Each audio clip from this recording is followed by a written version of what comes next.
মুন্সিগঞ্জের শিমুলিয়া ঘাটকে আন্তর্জাতিক মানের পর্যটন কেন্দ্র হিসেবে গড়ে তুলতে 756 কোটি টাকা ব্যয়ে মাস্টার প্ল্যান নিয়েছে বিআইডব্লিউটিএ।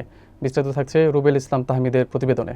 পদ্মা সেতুকে কেন্দ্র করে দক্ষিণাঞ্চলের অন্যতম প্রবেশদ্বার এই ঘাটে নদীভিত্তিক ইকো ট্যুরিজমের অংশ হিসেবে গড়ে তোলা হবে river museum, eco resort, swimming pool, kids zone, ঐতিহ্যবাহী ফেরিঘাট, লাইব্রেরি, ক্যাফেটেরিয়া ও ওয়াকওয়ে। এই পরিকল্পনা গত বৃহস্পতিবার বিআইডব্লিউটিএর ইনস্টিটিউটে অবসরপ্রাপ্ত brigadier general doctor M Shakhawat হোসেনের সামনে উপস্থাপনা করা হয়। মোট 29.31 একর জমিতে প্রকল্পটি বাস্তবায়নের কথা বলা হলেও অর্থ যোগানের নিশ্চয়তা এখনও পাওয়া যায়নি। ঘাট এলাকা 4টি জোনে ভাগ করা হবে। জোন এতে থাকবে ইনল্যান্ড কন্টেইনার টার্মিনাল, জোন বিতে ট্রাক পার্কিং, জোন সিতে প্রশাসনিক ভবন এবং জোন ডিতে বাস পার্কিং ও পুরনো ফেরিঘাট।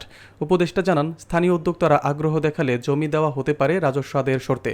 অনুষ্ঠানে উপস্থিত ছিলেন বিআইডব্লিউটি এর চেয়ারম্যান কমডোর আরিফ আহমেদ মোস্তফা, জেলা পুলিশ সুপার মোহাম্মদ শামসুল আলম সরকার সহ প্রশাসনের ঊর্ধ্বতন কর্মকর্তারা।